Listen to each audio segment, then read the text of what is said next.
భగవద్బంధువులారా, లోక కళ్యాణం కోసం, సంకల్ప సిద్ధి కోసం 1116 కళ్యాణ మహోత్సవాలు జరుగుతున్నాయి.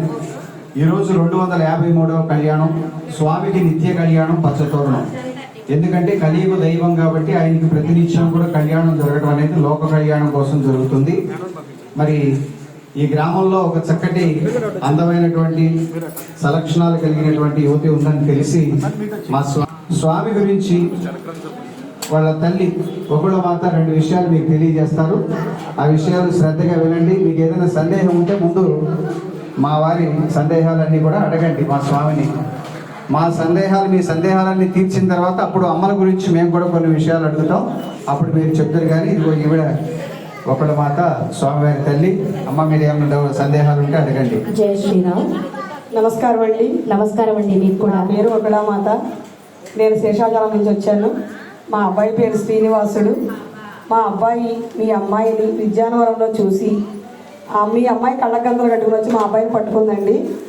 అప్పుడు చూడాల్సి వచ్చింది. చూసి ఇద్దరు మనుషులు కలిసి వివాహం ఆడతలిచి నన్ను వివరాలు మీ సమ్మతి తెలియజేసుకుని రమ్మని నన్ను పంపించాడు. చాలా బాగా చెప్పారండి. మీ అబ్బాయి గురించి, చూసిన విధానం గురించి చాలా బాగా చెప్పారు. కాకపోతే మాకు ఒక చిన్న సందేహం ఉంది. ఏమీ తెలియకుండా మీ అబ్బాయికి మా అబ్బాయిని ఎలా ఇస్తాం? చెప్తామండి. చెప్పకుండా ఎలా ఇవ్వమంటాం మేమైనా. సరే, ఇంత చక్కగా చెప్తున్నారు కదా, మీ శ్రీనివాసుడు విద్యార్హతలు ఏంటో చెప్పండి మాకు. ఆయన సకల వేద పారంగతుడండి. సకల లోకాల్లోని జ్ఞానం అంతా ఆయనలోనే ఉంది. ఆయనే ఈ విశ్వాన్ని మొత్తానికి భగవద్గీతను ప్రసాదించి జగద్గురు అయ్యారండి. అందుకని ఆయనలోనే సకల వేదాలు, శాస్త్రాలు అన్నీ ఆయనలోనే నివిడీకృతమై ఉన్నాయి. ఏం చెప్పదలుచుకున్నారు? సర్వజ్ఞుడు. శ్రీనివాసుడు సర్వజ్ఞుడు, సర్వవేద పారంగతుడు అంటారు. అవునండి. జగద్గురువు కూడా. అవును. సకల లోకాల్లో జ్ఞానం అంతా ఆయనే. చాలా బాగా చెప్పారండి. విద్యార్హతల గురించి వచ్చేటప్పటికి మాకు చాలా వివరంగా చెప్పారు. మరి ఆస్తిపాస్తులు ఏమిటి చెప్పండి. మీ అనుమానం ఉద్యోగం ఏం చేస్తాడు, మీ అమ్మాయిని ఎలా పోషిస్తాడనే కదా.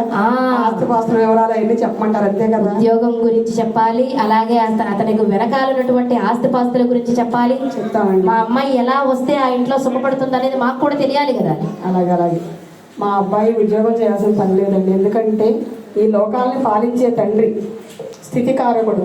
లోకాలన్నింటినీ ఆయనే పాలిస్తాడు. సర్వ లోకానికి ఆయన రక్షకుడు. రక్షించి కాపాడి, అధర్మం పెరిగినప్పుడు ధర్మాన్ని కాపాడడానికి ఆయన సకల అవతారాలను, ఒక్కొక్క యుగంలో ఒక్కొక్క అవతారాన్ని ఎత్తి అయితే భక్తుల్ని కాపాడడం, దుష్టులను శిక్షించడమే ఆయన పెద్ద అవతారాలే.